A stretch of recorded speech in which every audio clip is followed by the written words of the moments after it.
الفاتحة.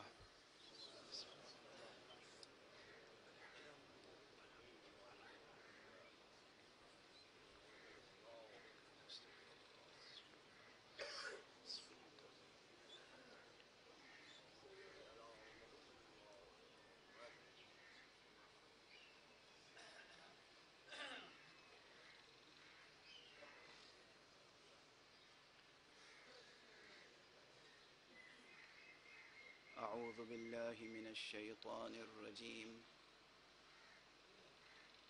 بسم الله الرحمن الرحيم.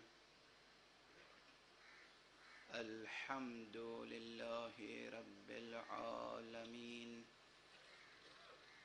والصلاة والسلام على أشرف الخلائق أجمعين، سيدنا وسيد الأولين والآخرين، حبيبنا وحبيب إله العالمين، إمام المرسلين وخاتم النبيين، أبي القاسم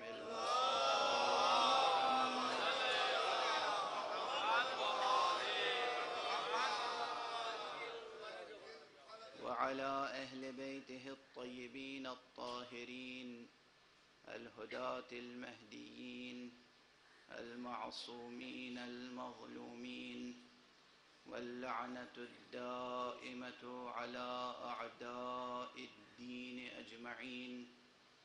أما بعد، فقد قال الله تعالى عز اسمه في محكم كتابه ومتقن خطابه. بسم الله الرحمن الرحيم.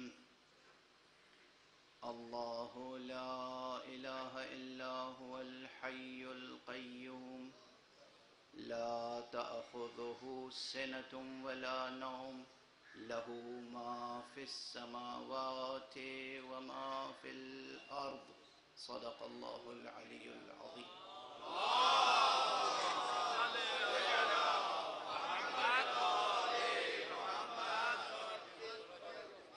ایک اور بلند تر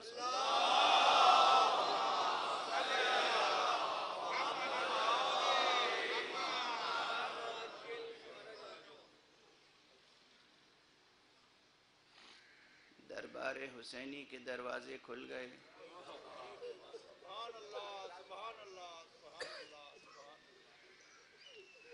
انہی دروازوں سے بارگاہ الہی تک رسائی ممکن ہے.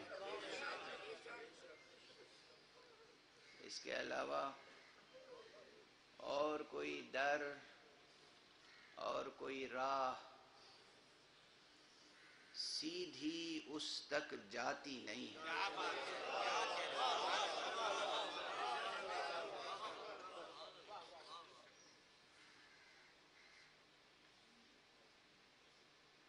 تمام موجودات کی منزل آخر وہی ہے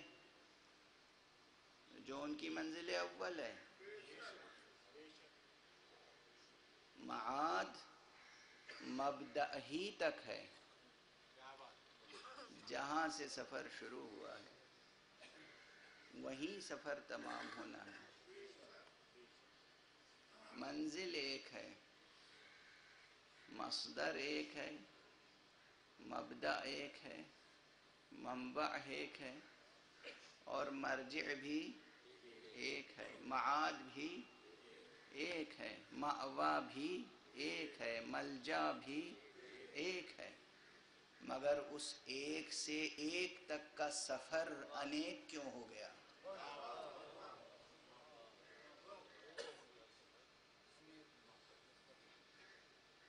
یہ قابل غور مسئلہ ہے. قابل غور مسئلہ یہ ہے کہ اس ایک تک کا سفر، اس واحد و احد و فرد و صمد، اس حق صمد تک کا سفر اتنا منشعب کیسے ہو گیا، اتنا متفرق کیسے ہو گیا، اتنا پیچیدہ کیسے ہو گیا؟ جو کچھ صورتحال ہے وہ اس وقت آپ حضرات کے سامنے ہے. مگر اس سب صورتحال میں جو ایک منار ہے جہاں سے روشنی آ رہی ہے، وہ منار اب بنام حسین قائم ہے۔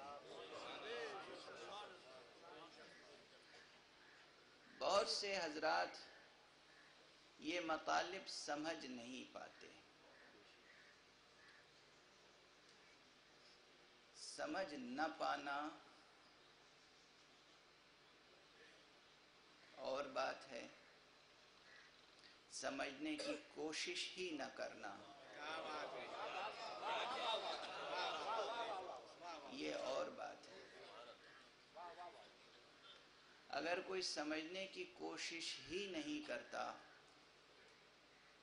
تو عند اللہ اس کے لیے کوئی عذر نہیں ہوگا۔ حق سبحانہ و تعالیٰ کی حجتیں تمام ہو چکی ہیں ہر فرد بشر پر، اور بطور خاص ان پر جو کلمہ لا الہ الا اللہ اور محمد رسول اللہ صلی اللہ علیہ وسلم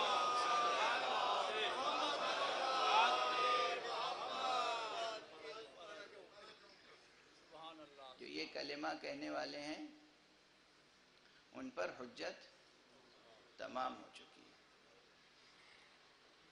گزشتہ کئی برسوں سے ان مجالس میں آیت الکرسی کی روشنی میں گفتگو آگے بڑھ رہی ہے، اور گزشتہ برس اس میں مبارک القیوم کی روشنی میں گفتگو ہوتی رہی۔ اب تھوڑی سی گفتگو آگے بڑھانی ہے۔ وہ سب گفتگویں بھی تشنہ ہیں، لیکن وہ تشنگی برقرار رہنی چاہیے۔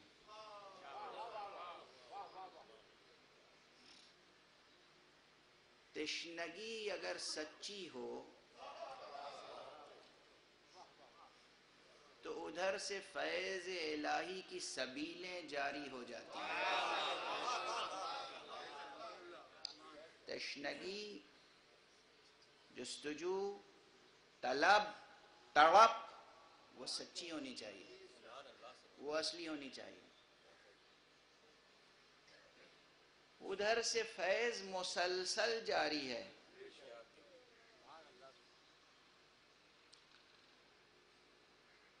در فیض بند نہیں ہے، بستہ نہیں ہے۔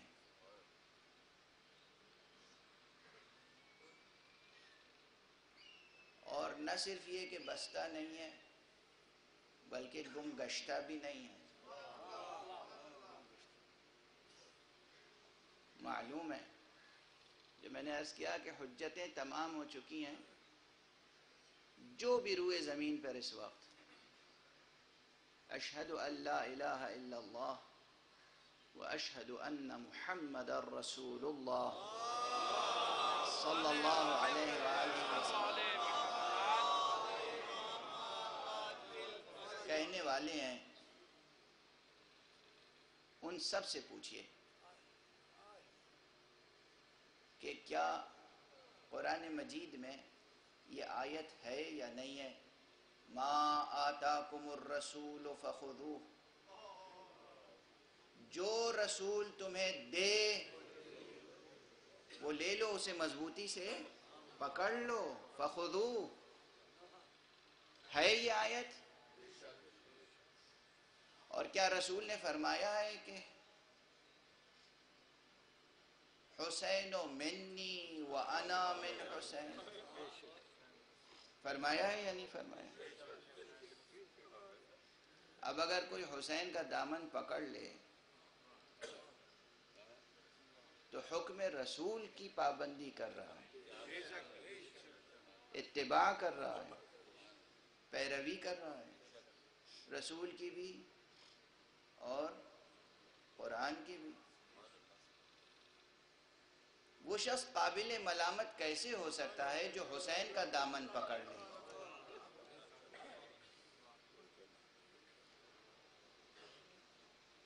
عرق شرم و ندامت میں غرق انہیں ہونا چاہیے جو آج بھی یزید کا دفاع کرتے ہیں.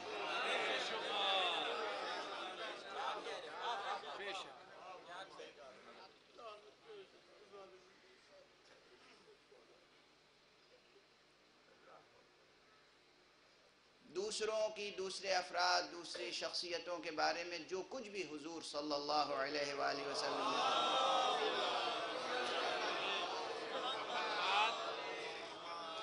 جو کچھ بھی فرمایا ہے حضور نے، اور جو کچھ بھی حضور کی طرف منسوب کر دیا گیا ہے،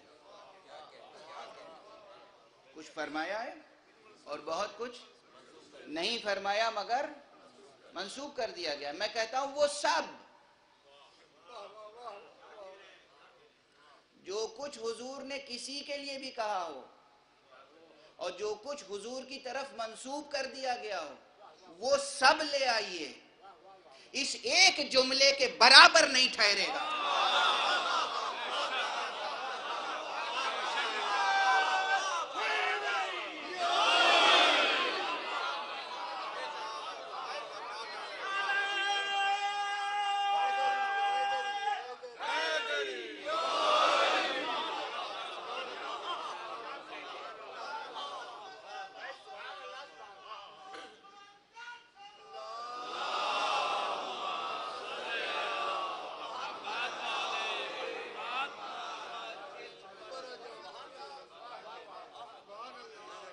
یہ جملہ حسین منی وانا من حسین،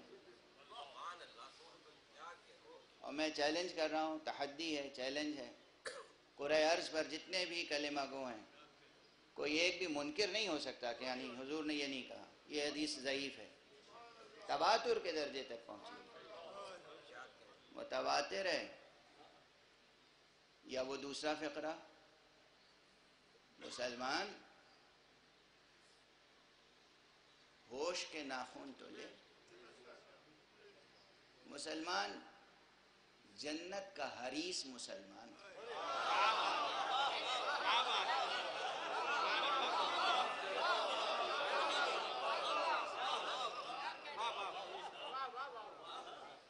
حور و قصور کی ہوس رکھنے والا مسلمان،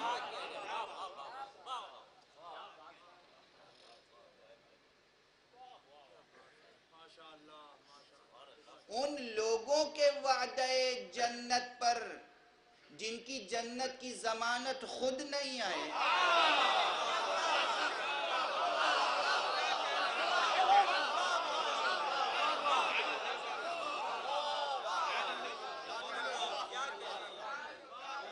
ان لوگوں کے وعدہ جنت پر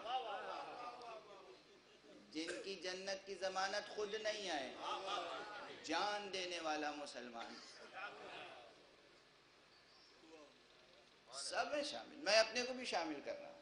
آپ ہی نہیں سمجھیں کہ طنز کے اور تیر و نشتر صرف دوسروں کی طرف. میری کون سی ضمانت ہے بھائی جنت میں جانے کی؟ کون سی ضمانت ہے؟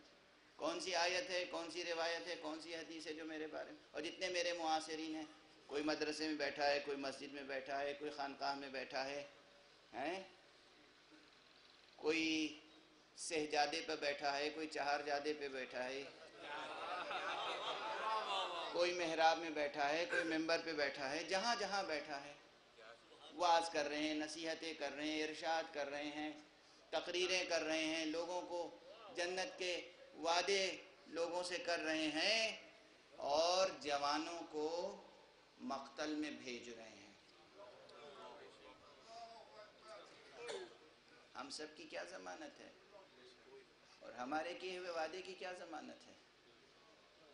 مسلمان اگر واقعاً کسی کی ضمانت ہے تو اس کی، جس کے لیے رسول نے کہا ہو کہ یہ مستحقین بہشت کے سید و سردار ہیں،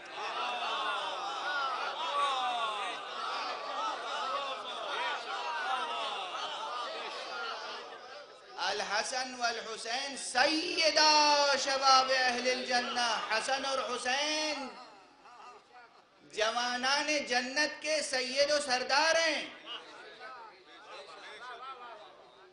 حسن و حسین جوانان جنت کے سید و سردار ہیں. پوری دنیا میں جہاں جہاں بھی مسلمان جوان جنت کی خواہش میں، جنت کی آرزو میں سر بکف گھوم رہے ہیں، وہ جا کر پوچھیں مسلمان محدثین سے کیا رسول اللہ کی یہ حدیث ہے یا نہیں ہے.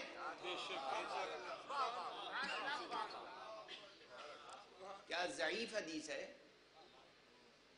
کمزور حدیث ہے، راوی کمزور ہیں اس کے. متواتر حدیث ہے، تواتر کے درجے تک پہنچی ہوئی حدیث ہے. متواتر حدیث اسے کہتے ہیں کہ جس کے اتنے طرق، اتنے سلاسل ہوں اور روایت کرنے والے اتنے ہوں کہ یقین حاصل ہو جائے کہ ہاں سرکار رسالت مآب کے دہن عصمت سے یہی گوہر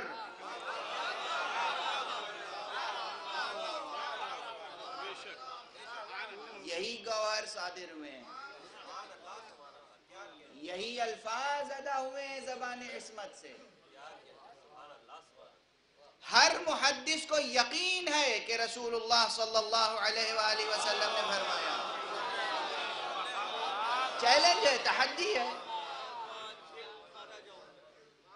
امام بخاری سے پوچھئے، امام مسلم سے پوچھئے، امام ترمذی سے پوچھئے، امام حاکم نیشاپوری سے پوچھئے، ابن ماجہ سے پوچھئے، ابو داؤد سے پوچھئے، شیوخ بخاری سے پوچھئے، تلامیذ بخاری سے پوچھئے، نواسب سے پوچھئے، خوارج سے پوچھئے.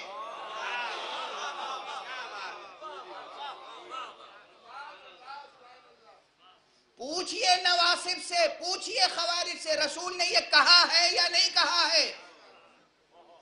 اگر رسول اللہ کے دہن مبارک سے یہ جملے نکلے ہیں کہ الحسن والحسین سیدہ شباب اہل الجنہ، حسن اور حسین جوانان جنت کے سید ہیں، سید ہیں، سید ہیں.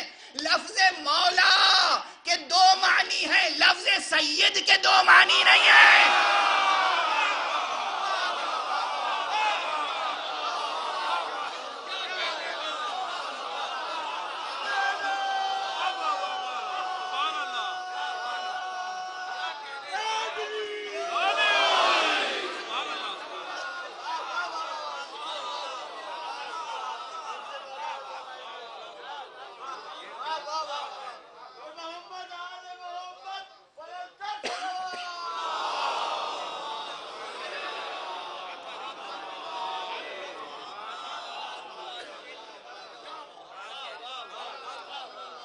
لفظ مولا کے عربی ڈکشنری میں بہت سے معنی ہیں، اور یہ وہ لفظ ہے کہ جو اضداد میں سے ہے.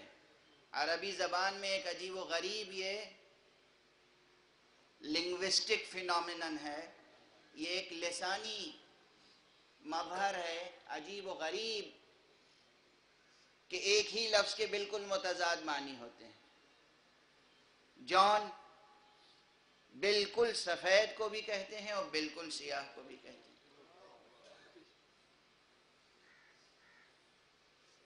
ایک لفظ اور ہے فقہ میں بہت آتا ہے، قر، نجاست کو بھی کہتے ہیں، طہارت کو بھی کہتے ہیں. لفظ مولا غلام کو بھی کہتے ہیں، آقا کو بھی کہتے ہیں. آپ صرف دوست کے معنی جانتے ہیں، غلام کو بھی مولا کہتے ہیں. جرأت کیجئے،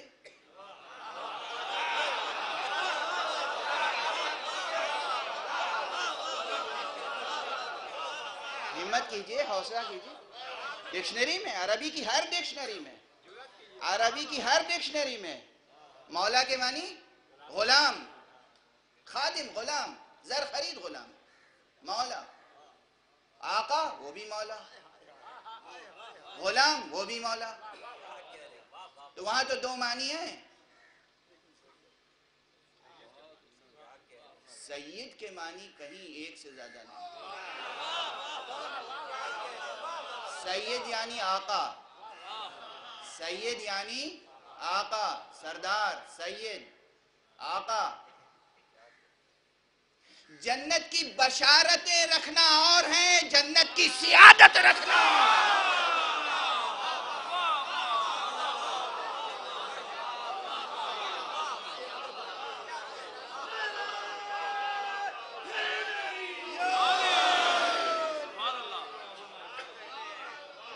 ایک فہرست پیش کی جاتی ہے، ایک بڑی طویل فہرست ہے، ان سب کو بشارت رسول نے جنت کی دی ہوگی۔ اولاً تو وہ روایتیں متواتر نہیں ہیں، خود علماء حدیث میں اختلاف ہے کہ صحیح السند ہے نہیں ہے، اور سند کو صحیح کرنے میں سیاست کا کتنا دخل ہے۔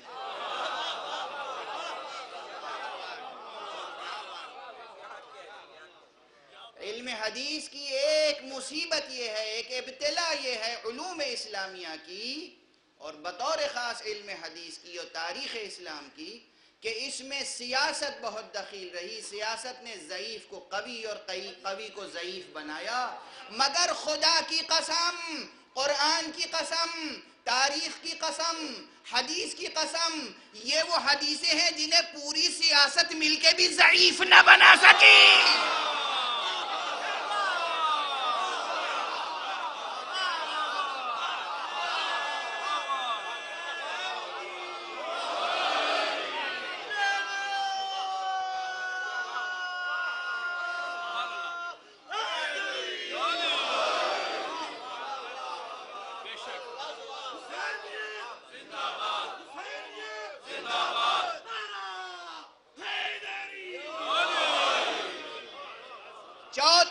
برس کی سیاست مل کر اس حدیث کو ضعیف نہیں بنا سکی، یہ آج بھی متواتر ہے، صحیح و متواتر، صحیح و متواتر، صحیح و متواتر، کہ الحسن والحسین سیدہ شباب اہل الجنہ۔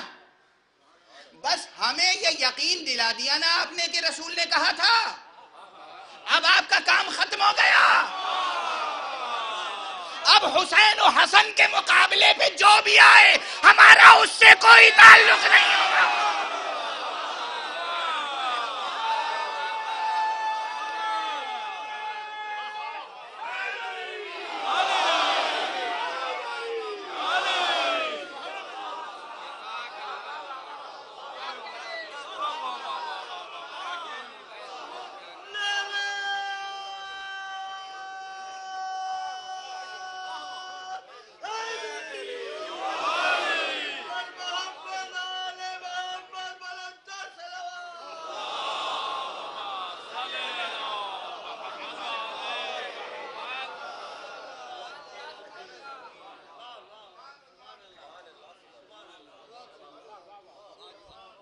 کوئی بھی آئے، چاہے حسن کے مقابلے پہ آئے، چاہے حسین کے مقابلے پہ آئے، اور چاہے ان دونوں کے باپ کے مقابلے پہ آئے،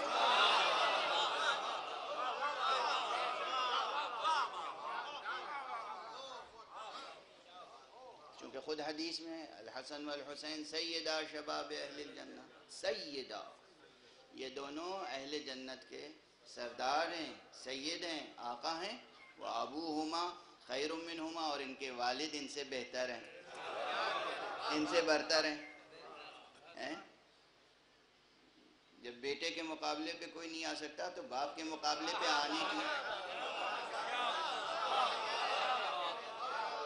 کوئی گنجائش ہے؟ کوئی ہے گنجائش؟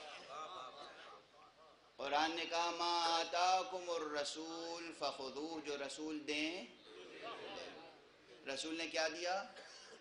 حسین منی وانا من حسین، الحسن والحسین سیدہ شباب اہل الجنہ۔ اور وہ بھی حدیث ہے لیکن وہ زیادہ مشہور نہیں ہے، مگر ہے اس صدی کے اور گزشتہ صدی کے سب سے بڑے محدث، سلفی محدث، اہل حدیث حضرات کے محقق اعظم، اس میں شک نہیں کہ وہ محقق تھے رحمت اللہ علیہ، پروردگار کروٹ کروٹ انہیں جنت نصیب فرمائے، علامہ ناصر الدین البانی نے عظیم الشان تحقیقی معیار قائم کیا ہے احادیث کا، اس میں اس حدیث کو کہتے ہیں یہ صحیح السند ہے، اور جس نے بھی اس کا انکار کیا یا اسے ضعیف شمار کرنے کی کوشش کی وہ متعصب ہے، خطا کار ہے۔ کیا ہے حدیث؟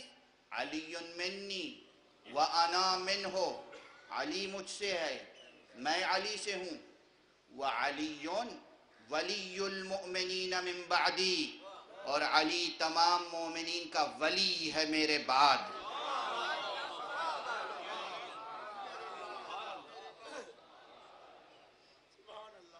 علی میرے بعد مومنین کا ولی ہے۔ زبان مبارک پیغمبر سے نکلے ہوئے جملے ہیں، اور علامہ ناصر الدین البانی نے کہا صحیح ہے، اور ایک بہت مشہور نام ہے، مگر میں بڑے بڑے نام ممبر سے لیتا نہیں ہوں، اس لیے کہ جو شیرینی فضائے مجلس ہے وہ ان ناموں کی متحمل نہیں ہوتی۔ خود علامہ ناصر الدین البانی نے ایک صفحے کا نوٹ لکھا ہے، اور لکھا ہے کہ جن صاحب نے بھی اس حدیث کو ضعیف قرار دیا ہے وہ خطا کار ہیں، متعصب ہیں، تعصب میں حد سے آگے بڑھ گئے تھے۔ خود فرماتے ہیں تعصب میں حد سے آگے بڑھ گئے تھے، اس لیے انہوں نے اس حدیث کا انکار کرنے کی کوشش کی۔ اچھا صحیح تو ہے نا؟ یہ بتائیے کہ علی اگر ولی ہیں، دوست ہیں، اگر دوست کے معنی صرف لیے جائیں ولی کے، ولی بمعنی دوست، تو دوست میں زمانے کی بھی قید ہوتی ہے کیا؟ کہ جب تک رسول موجود ہیں تب تک دوستی نہیں کریں گے، جب رسول نہیں ہوں گے تو پھر دوستی کریں گے؟ نہیں، ہو یا نہ ہو دوستی تو ہمیشہ رہتی ہے۔ اس کے معنی ہے جب حضور نے فرمایا من بعدی، میرے بعد، ولی المؤمنین بعدی یا من بعدی، میرے بعد مومنین کے ولی ہیں، یعنی جب تک میں ہوں ولی، یعنی میں حاکم ہوں، میں آقا ہوں، میں سرپرست ہوں، میں ذمہ دار ہوں، میں ان کی جانوں پہ ان سے زیادہ حق تصرف رکھتا ہوں، اور جب میں نہیں ہوں گا تو میری جگہ علی ہے۔ یہ ہے من بعدی کا راز۔ تو اگر یہ حدیثیں صحیح السند ہیں اور وہ حدیثیں متواتر ہیں، تواتر کے درجے تک پہنچی ہوئے ہیں، تو ہمارے لیے بحیثیت مسلمان کیا واجب ہے، کیا فرض ہے؟ کس چیز کو پکڑیں سب سے پہلے؟ اللہ کا کلام قرآن، سب سے پہلے اللہ کا کلام قرآن، قرآن کے بعد کیا چیز؟ وہ حدیث جو حد تواتر تک پہنچی ہوئی ہو، جس کے بارے میں شک کی گنجائش نہ ہو، شبہے کی گنجائش نہ ہو۔ جہاں شک ہو ٹھہر جاؤ، شبہ ہو ٹھہر جاؤ، بحث ہو جائے ٹھہر جاؤ، ایک محدث کہہ رہا ہے یہ صحیح ہے، دوسرا کہہ رہا ہے ضعیف ہے، ٹھہر جاؤ، لیکن جب سب مل کے کہہ رہے ہیں کہ صحیح ہے، سب مل کے کہہ رہے ہیں متواتر ہے، تو اس میں تو شک نہیں ہے نا۔ اگر تمام مسلمان اس ایک بات کو تسلیم کر لیں تو کوئی انتشار باقی نہ رہ جائے۔ ہمیں قرآن، کلام خدا، کلام حق، قرآن کو پکڑنا ہے، دامن وحی کو ہاتھ میں رکھنا ہے، اس حبل متین کو ہاتھ میں رکھنا ہے، حبل اللہ المتین، اللہ کی یہ مضبوط رسی، یہ قرآن، اور دوسری طرف کیا؟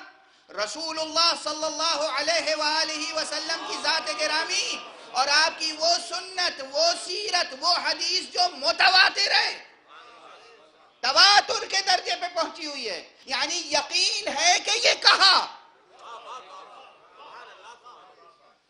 اور بس اب میرا چیلنج ہے کہ جا کر فہرست بنائیے، ان حدیثوں کی فہرست بنائیے کہ جن کے بارے میں تواتر کے قائل ہوں آپ، متواتر متواتر متواتر متواتر۔ اگر ساری دنیا ساری ملت اسلامیہ متواتر حدیثوں پر مجتمع ہو جائے، خدا کی قسم کوئی اختلاف نہیں ہو سکتا۔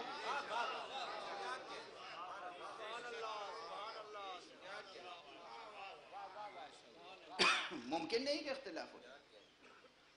یہ دعوت وحدت ہے، دعوت توحید۔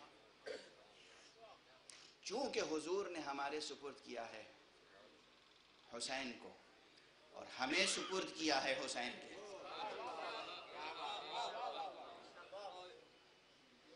اس لیے اب ہم حسین کے مکتب میں بیٹھ کے قرآن پڑھتے ہیں۔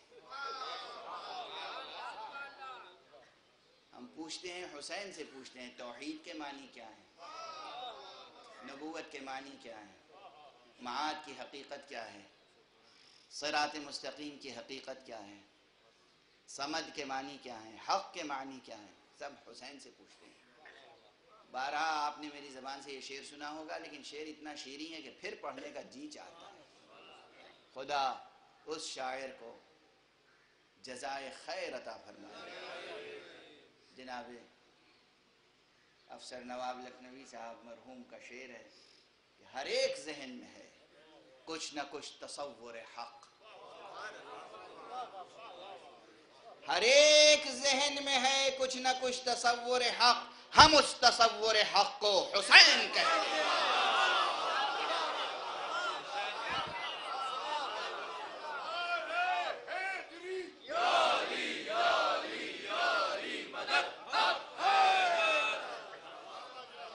ہم اس تصور حق کو حسین کہتے ہیں۔ حسین کی بڑی منزلت ہے، حسین اب معیار حق و حقیقت ہیں۔ اسی لیے اس عشرے میں میرا عنوان ہے ملک خدا اور حسین۔ اور ملک خدا کی بحث کیوں چھیڑے گی؟ اس لیے کہ آیت الکرسی کے لفظ مبارک القیوم کے بعد لا تأخذہ سنۃ ولا نوم لہ ما فی السماوات وما فی الارض، یہ جو فقرہ ہے لہو ما فی السماوات وما فی الارض، جو کچھ ہے آسمانوں میں اور زمینوں میں سب اس کا ہے۔ کس کا؟ اللہ کا۔ جو کچھ زمینوں میں، جو کچھ آسمانوں میں ہے سب اللہ کا۔ یہ لہو ما فی السماوات وما فی الارض، اس لہو میں جو لام ہے صرف لام، یہ 10 دن اس ایک حرف لام کی تشریح میں گزر جائیں گے۔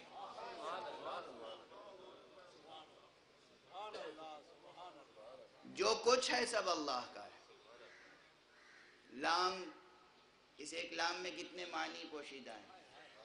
اس فقرے میں لہو ما فی السماوات وما فی الارض، جو کچھ ہے آسمانوں میں، جو کچھ ہے زمین میں سب اللہ کا ہے، یعنی ملک اللہ کا ہے، ملکوت اللہ کا ہے۔ اس ملک و ملکوت حق میں حسین کی کیا حیثیت ہے؟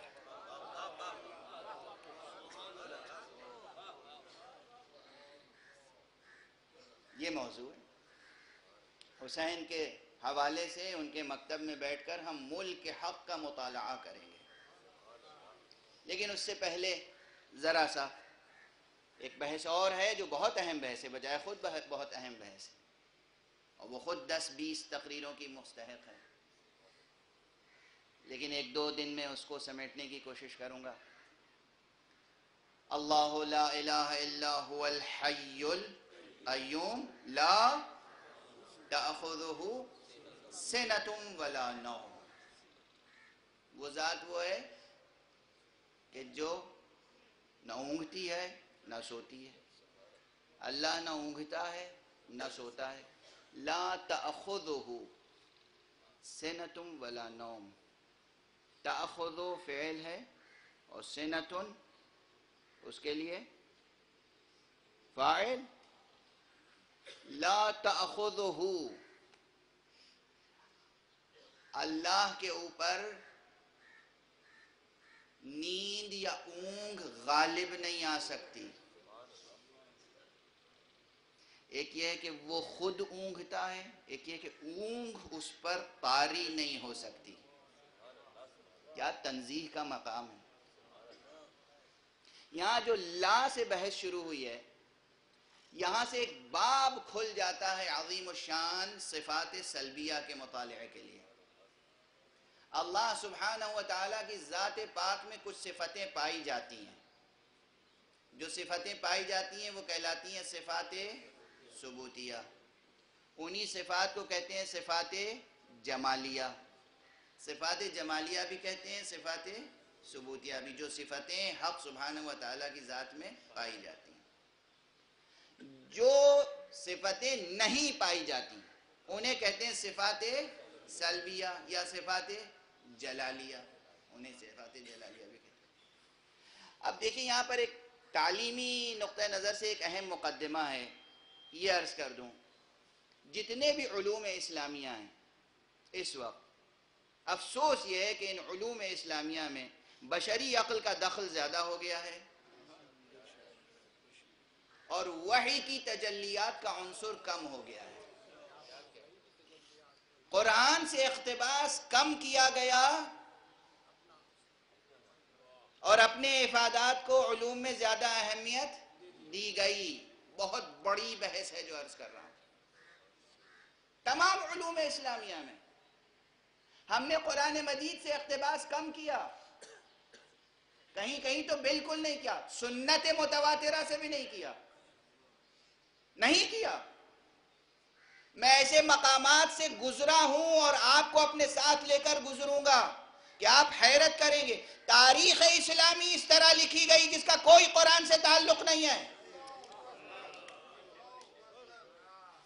تاریخ اسلام، سیرت کی کتابیں، مغازی کی کتابیں اس طرح لکھی گئی کہ جو انسانوں کی روایتیں تھیں انہیں اہمیت دی گئی اور پھر آیتوں کو ان روایتوں کی روشنی میں بیان کیا گیا. ہونا یہ چاہیے تھا کہ آیتوں کی روشنی میں واقعات کی تفسیر کی جاتی، مگر ہوا اس کے برعکس. بہت بڑا مسئلہ ہے یہ، معمولی مسئلہ نہیں ہے. محققین کے لیے، دانشوروں کے لیے، ریسرچرز کے لیے تاریخ، مغازی، سیرت، حدیث، کلام، فقہ، اصول فقہ، سب کچھ. قرآن سے اقتباس کم ہے، اپنی عقلوں کا دخل زیادہ ہے. افسوس کے ساتھ اصطلاحیں ہم نے بنا لی، اصطلاحوں میں بہت گنجائش ہے بحث کی. مثلا لفظ حدیث، قرآن مجید میں لفظ حدیث خود قرآن کے لیے استعمال ہوا ہے. ایک نہیں، ایک سے زیادہ مقام پر. خود قرآن مجید کو قرآن نے حدیث بھی کہا ہے اور بیان پیغمبر صلی اللہ علیہ وآلہ وسلم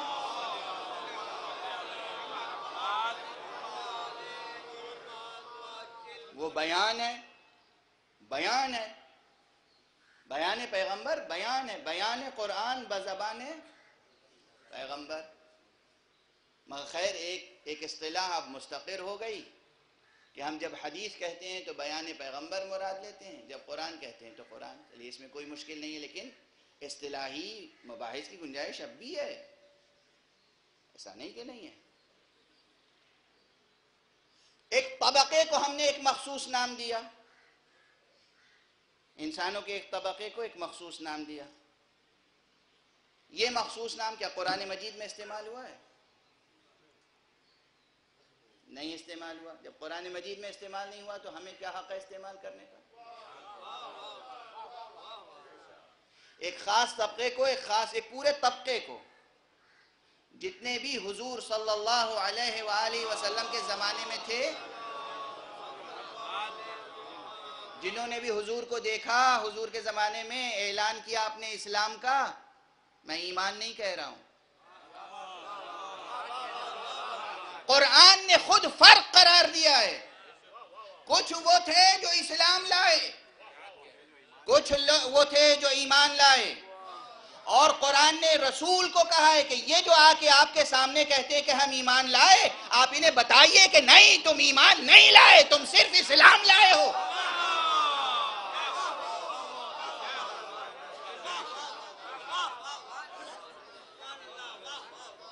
یہ آیتیں قرآن کی لوگوں کے سننے کا دل نہیں چاہتا.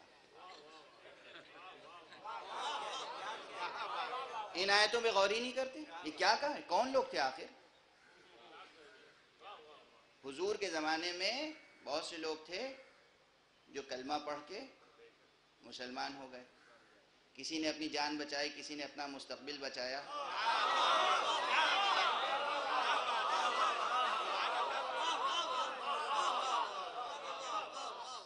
یہ تاریخ کی سچائی، یہ تاریخ کی سچائی ہے. اور اس کے بعد حضور کے سامنے آ کے احسان بھی جتاتے تھے. آج ہم پر احسان جتاتے ہیں، کل حضور پہ احسان جتاتے تھے. قرآن مجید کی آیتیں سورہ حجرات پڑھ لیجئے. خدا پہ، رسول پہ احسان جتاتے تھے کہ ہم ایمان لے آئے. اللہ نے رسول سے فرمایا کہ آپ ان سے کہہ دیجئے تم ہم پہ احسان جتاتے ہو، خدا پہ احسان جتاتے ہو. خدا کا تم پہ احسان ہے کہ اس نے تمہارے لیے ہدایت کی سبیلیں لگا رکھی ہیں.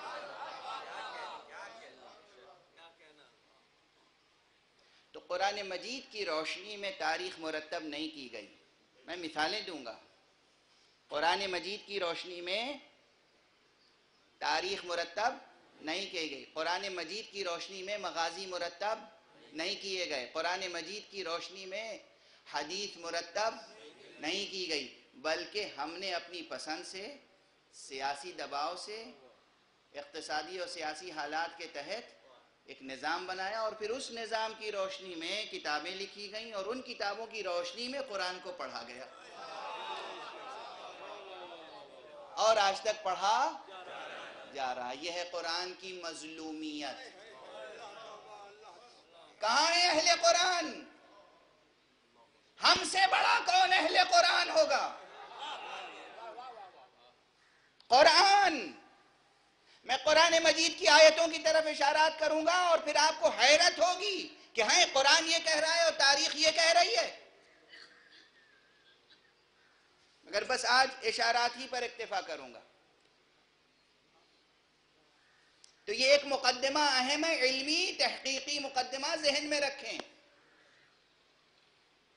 لیکن اب مجلس اعضاء میں، فرش اعضاء پر یونیورسٹی کے پروفیسرز بھی آتے ہیں، محققین بھی آتے ہیں، اور ایک عام مزدور انسان بھی آتا ہے. اس لیے ہماری کوشش ہوتی ہے کہ ایسی باتیں کہیں جو تھوڑی تھوڑی باتیں سب کے لیے ہوں. ایک عام بات عرض کر رہا ہوں، اور محققین کے لیے بطور خاص ہے، جو حوصلہ مند محققین ہیں ان کے لیے بطور خاص ہے. ایک مسئلہ، یہ منبری نکتہ نہیں ہے، یہ منبری اور عوامی بحث نہیں ہے، مگر بحث ہے. ہمارے بچوں میں سے، جوانوں میں سے پروردگار توفیق عطا فرمائے کہ یہ بچے، یہ جوان بڑے ہوں اور یہ قرآن کی روشنی میں حدیث کو مرتب کریں، قرآن مجید کی روشنی میں تاریخ اسلام کو مرتب کریں، قرآن مجید کی روشنی میں علم کلام کو مرتب کریں. میں یہ نہیں کہہ رہا ہوں کہ موجودہ علم کلام کا کوئی تعلق نہیں ہے اسلام سے، نہیں، مگر اس میں ہماری عقول کا، ہمارے اقوال کا دخل زیادہ ہے. اصطلاحیں ہم نے بنا لی، صفات ثبوتیہ، صفات سلبیہ، صفات ثبوتیہ کی تعداد، صفات سلبیہ کی تعداد. صفات ثبوتیہ 7 ہیں، صفات سلبیہ 7 ہیں. یہ 7 کی تعداد قرآن مجید میں کیسے صفات ہیں؟ قرآن مجید میں کلمات کیا ہیں؟ ہم جب صفات سلبیہ گننا شروع کرتے ہیں تو سب سے پہلے کہتے ہیں کہ صفات سلبیہ میں پہلی صفت یہ ہے کہ اللہ جسم نہیں رکھتا.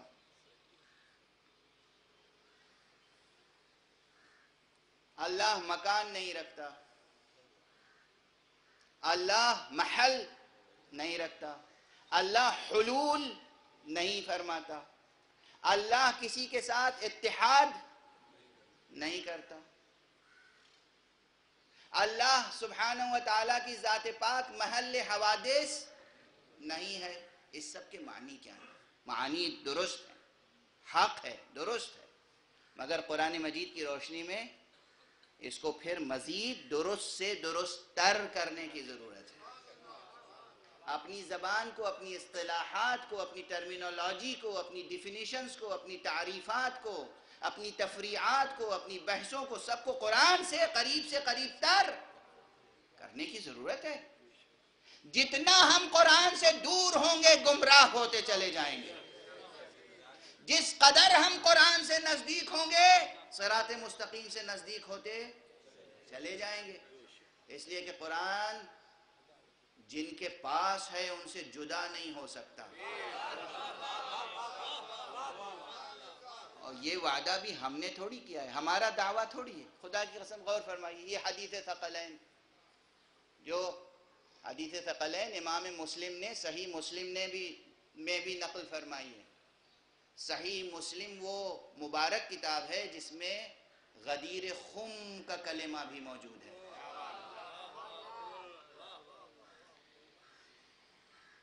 صحیح مسلم میں یہ موجود ہے کہ پروردگار نے فرمایا نبأنی اللطیف الخبیر، مجھے لطیف و خبیر پروردگار نے خبر دی ہے۔ کس نے؟ اللہ نے خبر دی ہے۔ کس کو؟ رسول کو۔ اللہ نے خبر دی ہے رسول کو کہ اے رسول تمہاری اطاعت قرآن سے جدا نہیں ہوگی کبھی۔ اطاعت نے دعویٰ نہیں کیا،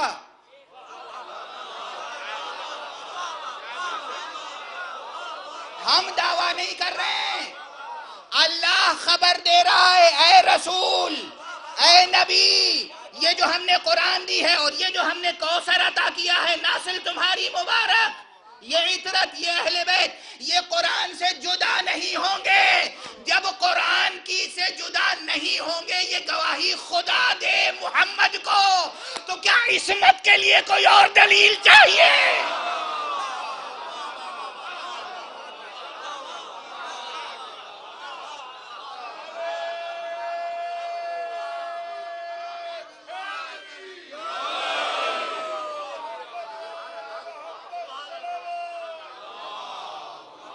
بلند صلوات پڑھیں محمد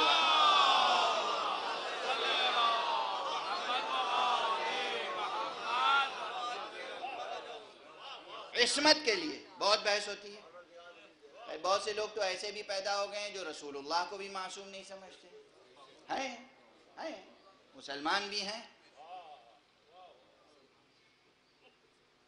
اور کہتے ہیں کہ رسول اللہ بھی معصوم نہیں تھے، ان سے بھی خطا ممکن ہے، خطا اجتہادی ممکن ہے، سہو ممکن ہے، نسیان ممکن ہے رسول اللہ سے۔ اچھا، جو رسول اللہ سے بھی سہو، نسیان و خطا اجتہادی کے قائل ہوں، وہ اگر علی کے بارے میں اور فاطمہ کے بارے میں اور حسن کے بارے میں اور حسین کے بارے میں کچھ کہیں تو ان سے تو بحث ہی نہیں کی جا سکتی۔ لیکن جن کے پاس عصمت کا تصور ہے کہ رسول پاک معصوم ہیں، قرآن معصوم ہے، قرآن معصوم ہے، رسول معصوم ہے، قرآن بھیجنے والا، نازل کرنے والا اور رسول بھیجنے والا خدا معصوم ہے، وہ معصوم خدا اپنے معصوم رسول سے کہہ رہا ہے کہ اس معصوم قرآن سے تمہارے اہل بیت جدا نہیں ہو سکتے۔ اس الجبرا کو، اس تھیورم کو سلجھانے کے لیے کوئی بہت زیادہ محنت کی ضرورت ہے۔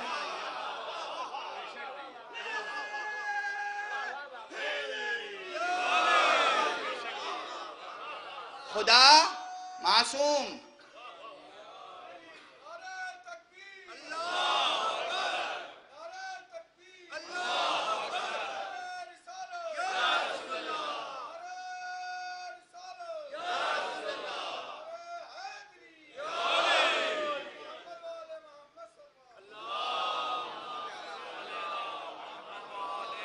بہت بحث ہوتی ہے اس پر نا، بہت بحث ہوتی ہے کہ صاحب عصمت پہ کوئی دلیل نہیں ہے، ہم انہیں معصوم نہیں۔ ہاں ٹھیک ہے، امام تھے، جیسے اور بہت سے امام تھے ویسے یہ بھی امام تھے، جیسے وہ فقیہ تھے یہ بھی فقیہ تھے، عالم تھے، بہت پرہیزگار تھے، بہت عبادت گزار تھے، مگر معصوم کا درجہ ہم نہیں دے سکتے، آپ نہ دیجئے۔ اللہ معصوم ہے، قرآن معصوم ہے، رسول معصوم ہے، یہ تین فیکٹر بالکل معصوم ہیں۔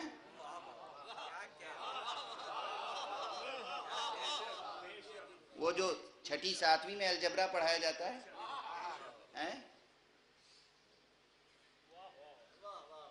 اللہ معصوم، نبی معصوم، قرآن معصوم۔ اللہ معصوم اپنے نبی معصوم سے کہہ رہا ہے کہ جو قرآن معصوم ہے اس کے ساتھی بس ایک ہیں، جو اس سے جدا نہیں ہو سکتے. کب تک؟ سال دو سال نہیں، صدی دو صدی نہیں، حتی یرد علی الحوض، یہاں تک کہ روز محشر حوض کوثر پر میرے پاس آئیں. رسول کی آنکھ بند ہونے سے لے کر رسول کے پاس حوض کوثر تک پہنچنے تک اہل بیت پیغمبر قرآن سے جدا نہیں ہو سکتے. جو قرآن سے جدا نہ ہو ہم اس سے جدا نہیں ہو سکتے. صلوات پڑھنے محمد والے.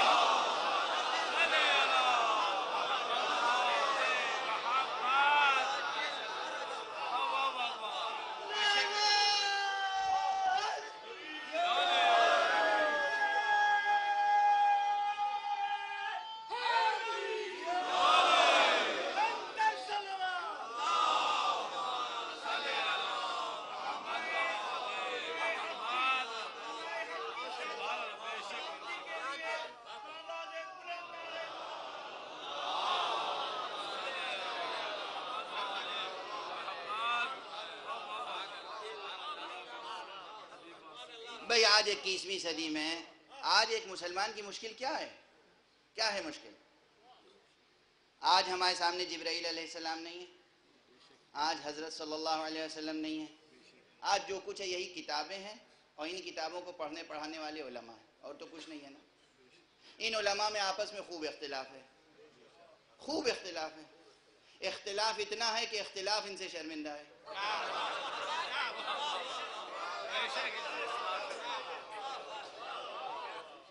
ہے نا؟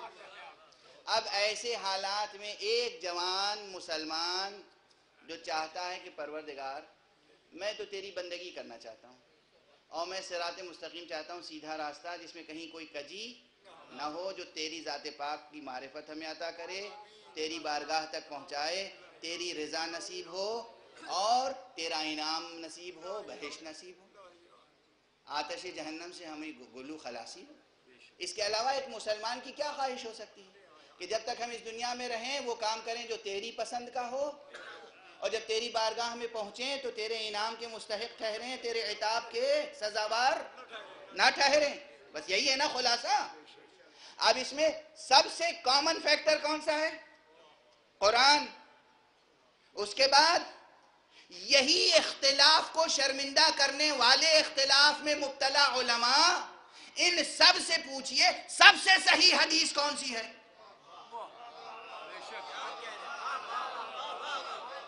بہت سی حدیثیں. یہ گئے یہاں گئے، انہوں نے کہا بھی یہ ہاں ٹھیک ہے صحیح ہے، وہ گئے صحیح تو ہے مگر، وہ جیسے مگر آیا ہم نے چھوڑ دیا اسے. تیسرے صاحب کے پاس گئے، ہاں ٹھیک ہے، ٹھیک ہی ہے. یہ کہاں صحیح تو ہے مگر دربار والے نہیں مانتے. ہم نے کہا دربار والے کیا ہوتے ہیں؟ صحیح ہے تو ٹھیک ہے. اچھا ہم نے سوچا یہ صحیح کہہ رہے ہوں گے. دوسرے کے بعد ہم کہا ہاں صحیح ہے مگر مانی، ہم نے کہا مانی رہنے دیجئے، لفظ بتا دیجئے. حضور نے کہا کیا تھا؟ ہاں کہا یہ کہا تھا. اچھا ٹھیک ہے، آپ یہ کہا تھا، آپ یہ کہا تھا. ساری کرۂ عرض پہ آپ چلے جائیں، جن جن حدیثوں کے لیے سب کہہ دیں کہ ہاں حضور نے کہا تھا، اس کی فہرست بنا لیجئے. یہ 3 حدیثیں اس سے جدا نہیں ہو سکتی. یہ 4 حدیثیں کیا؟ یہ حدیثیں کہ حضور نے فرمایا نبأنی اللطیف الخبیر، وہ لطیف و خبیر، وہ ذات اس نے مجھے خبر دی ہے کہ میرے اہل بیت قرآن سے جدا نہیں ہو سکتے یہاں تک کہ صراط پر، یہاں تک کہ حوض کوثر پہ مجھ سے ملاقات کریں.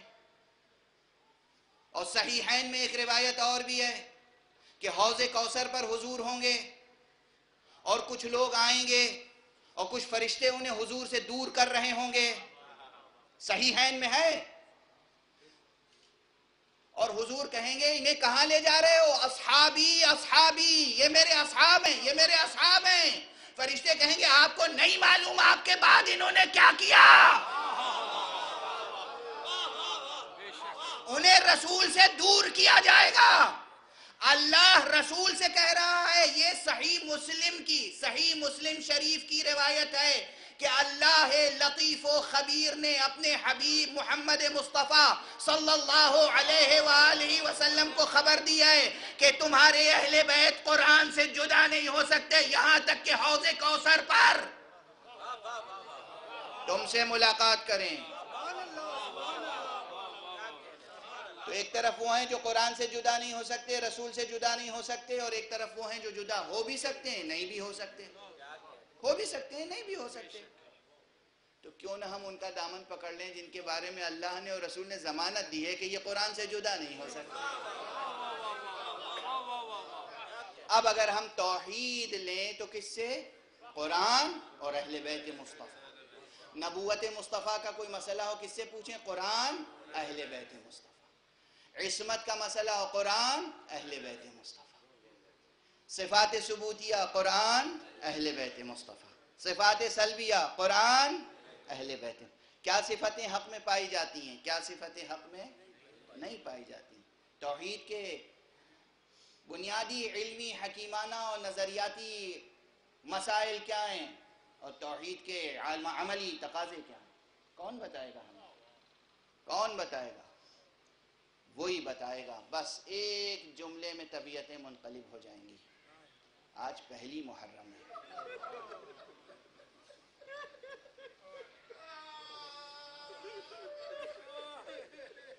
آج پہلی محرم ہے.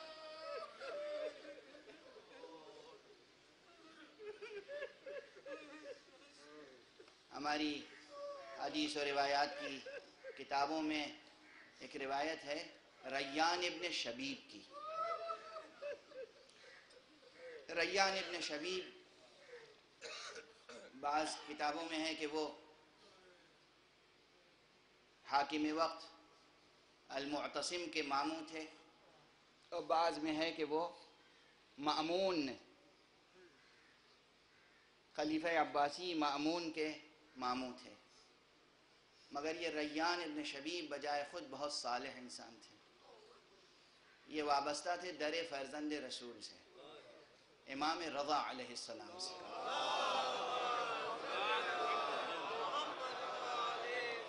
ریان وہ ہیں کہ جن کے بارے میں معصوم امام نے ترحم کیا ہے. جب وہ دنیا سے گزر گئے تو ان کے لیے رحمت کی دعا کی. ریان کو ہمارے علماء نے ثقہ قرار دیا ہے کہ وہ ثقہ ہیں. ریان ابن شبیب، اور ریان ابن شبیب سے روایتیں فقہ میں بھی مروی ہیں. یہ ریان ابن شبیب ایک مرتبہ امام رضا فرزند رسول ابو الحسن الرضا علیہ السلام کی خدمت میں پہنچے. تو امام نے فرمایا، دیکھا امام کی آنکھیں سرخ ہیں، ریش مبارک آنسوؤں سے تر ہے. کہا فرزند رسول خیر تو ہے؟ میں مضمون روایت خلاصہ روایت عرض کر رہا ہوں. کہا ابن شبیب تمہیں معلوم ہے آج محرم کی پہلی تاریخ ہے. خدا آپ کو کسی غم میں نہ رلائے سوائے غم سید الشہداء کے. ابن شبیب آج محرم کی پہلی ہے. جاہلیت کے زمانے میں، کفر کے زمانے میں بھی لوگ اس مہینے کا احترام کرتے تھے، مگر اسی مہینے میں اہل بیت پیغمبر کی حرمت کو پامال کیا گیا.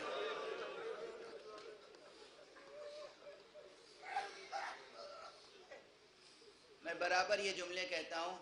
لوگ کہتے ہیں کب تک رو گے؟ میں کہتا ہوں ابھی تک خون حسین تازہ ہے، ابھی خون خشک نہیں ہوا ہے تو ہمارے آنسو کیسے خشک ہو جائیں؟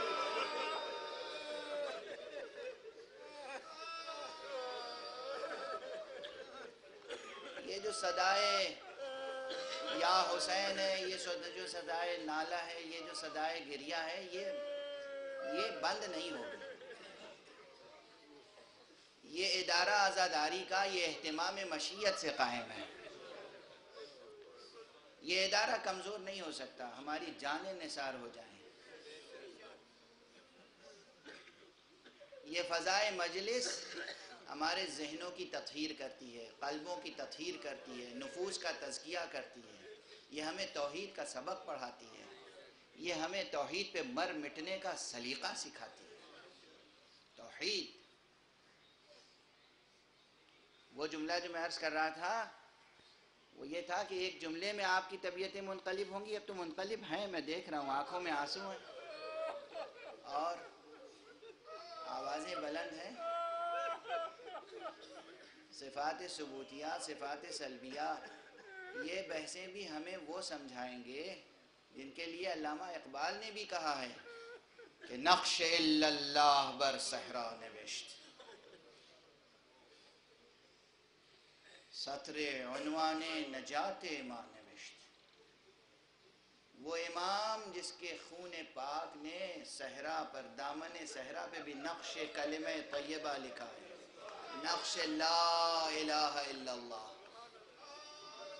وہ حسین، اس کا بڑا مرتبہ ہے ملک خدا میں، ملکوت حق میں، ملک حق میں، مشیت حق میں حسین کا بڑا مرتبہ ہے، بڑا جلال ہے، بڑا جلال ہے۔ حسین کا دامن نہ چھوڑیے گا۔ دیکھیے ان کے تذکرے، مصائب میں بھی ان کے تذکرے ہمیں صفات سلبیہ کے اسرار سمجھا دیتے ہیں۔ صفات سلبیہ میں کیا ہے؟ اللہ مکان و مکانیات سے منزہ ہے، اللہ زمان و زمانیات سے منزہ ہے۔ اب یہ بالکل حکیمانہ سطح پہ اگر بحث ہو، آئے گی انشاءاللہ تھوڑی بہت، کہ ضرورت کیا ہے کہ ہم ان صفات کو ڈسکس کریں، بحث کریں، کہاں سے یہ بحث چلی۔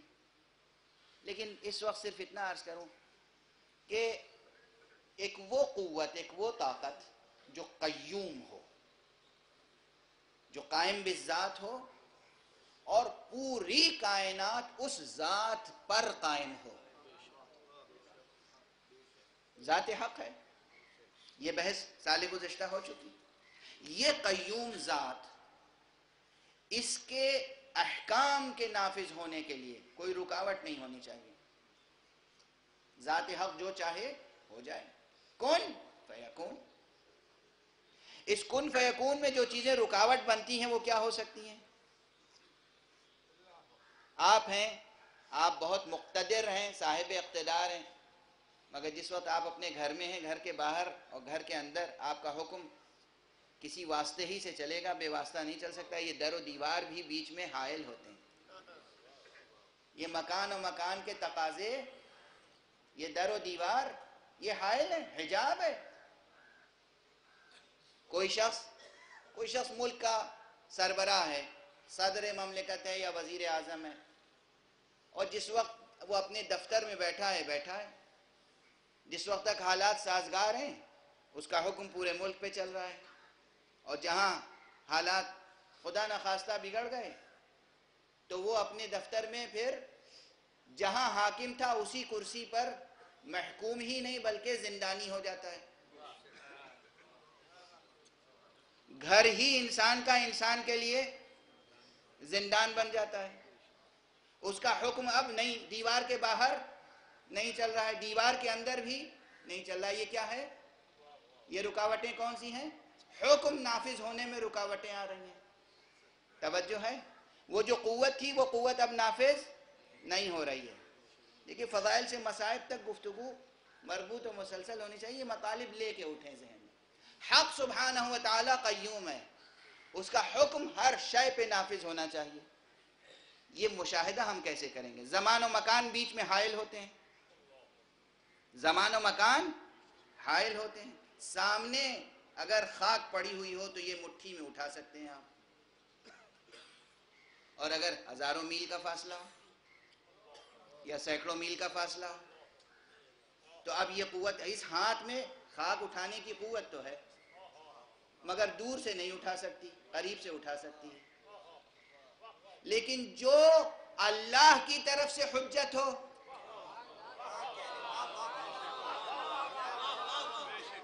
وہ اپنے عمل سے یہ بتا دیتا ہے کہ اللہ کی ذات وہ ہے کہ جہاں صفات سلبیہ میں یہ ماننا پڑتا ہے کہ مکان کی قیدیں ذات حق پر نہیں ہیں۔ ذات حق کے لیے یہ زمان و مکان کی قیدیں نہیں ہیں. ثبوت کیا ہے؟ جب چاہو جس حال میں چاہو ثبوت لے لو. حسین امام وقت ہیں، حجت خدا ہیں. ام سلمہ کے پاس بیٹھے ہوئے ہیں. ام سلمہ کا کیا مرتبہ ہے؟ ام المومنین ام سلمہ، جنہیں حسن و حسین یا امہ کہتے تھے، یا جدتہ کہتے تھے. اے مادر گرامی، اے دادی جان. یہ جناب ام سلمہ ہیں. حسین رخصت ہونے کے لیے گئے ہیں اور جناب ام سلمہ کہتی ہیں بیٹا نہ جاؤ. کیا فرماتے ہیں؟ مادر گرامی، آپ مجھے جانے سے روکتی ہیں؟ میں اس نشیب کو پہچانتا ہوں جہاں میرا گلا کٹے گا.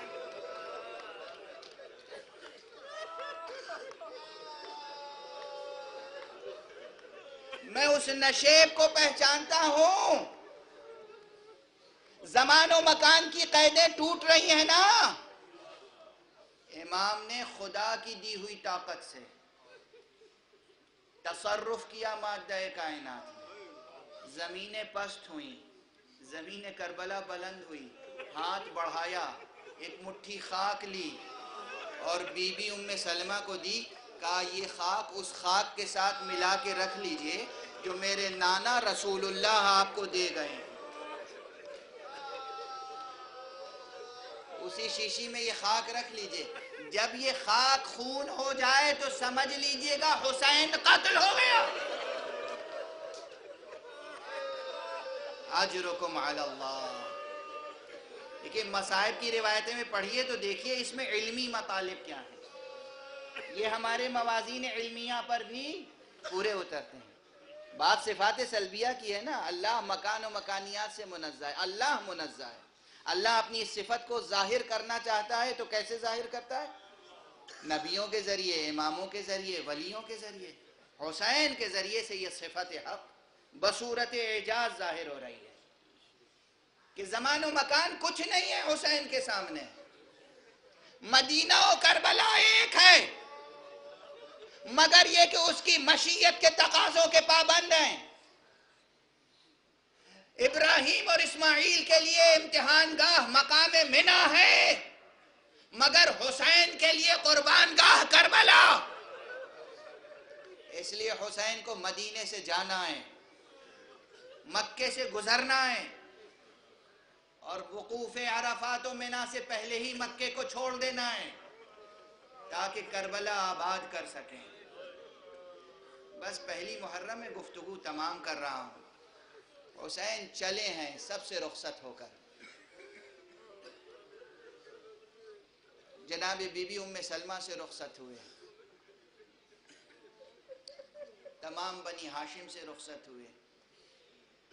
اور وہ رات جس کی صبح حسین مدینے سے رخصت ہوئے ہیں، اور یہ ہجرت کبریٰ کی ہے حسین نے.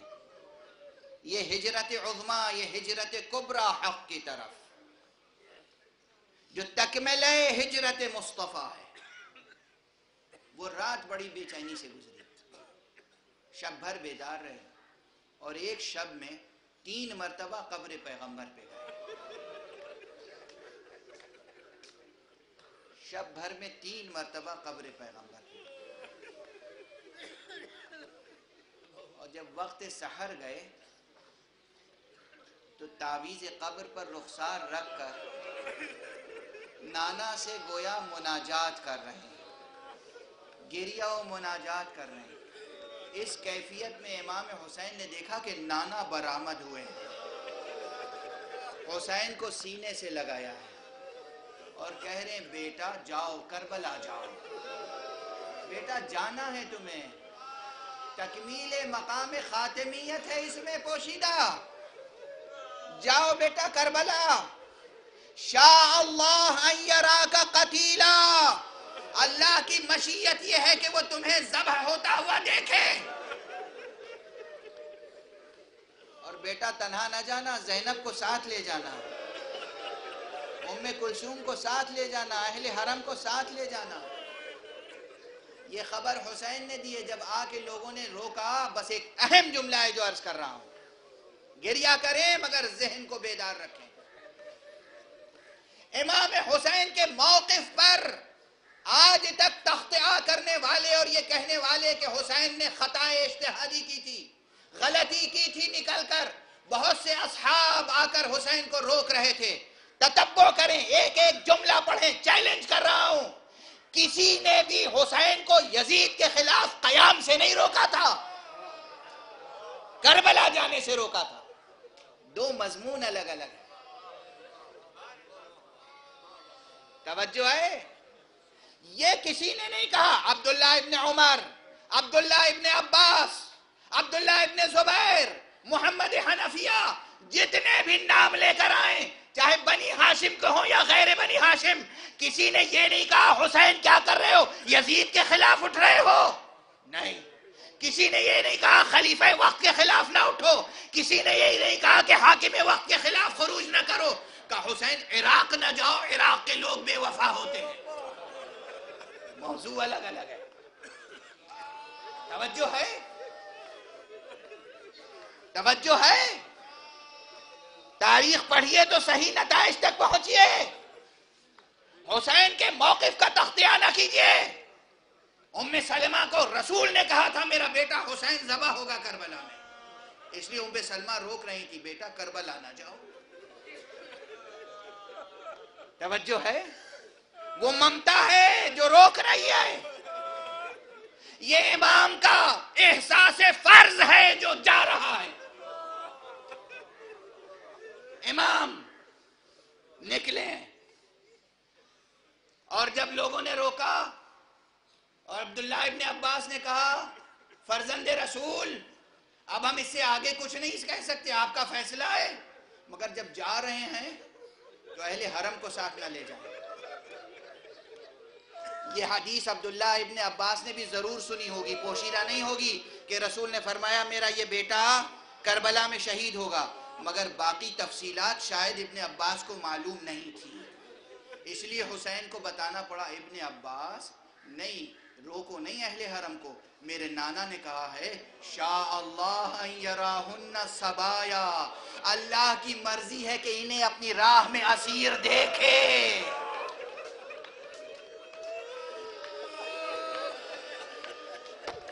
اللہ کی مرضی ہے کہ کربلا میں حسین ذبح ہو، زینب بے ردا ہو جائے، اور اللہ کی مرضی ہے کہ پھر حسین کا نام قیامت تک لیا جاتا رہے. یا حسین یا حسین کے نعرے لگتے رہیں، لبیک یا حسین کے نعرے لگتے رہیں، اور حسین کا دامن تھام کر ہم حق سبحانہ و تعالی تک پہنچتے ہیں. انا للہ و انا الیہ راجعون، رضا بقضائہ و تسلیما لامرہ. پروردگار ان عزاداروں کو اپنے حفظ و امان میں رکھ. معبود ہماری اس عبادت عزا کو قبول فرما. پروردگار وارث حسین کو اور اپنی حجت آخر کو، اپنے ولی آخر کو اذن ظہور عطا فرما. وعدہ مصطفیٰ کو پورا فرما اور ان کے ہاتھوں سے اپنی رحمت و رافت و عدالت کا پرچم لہرا.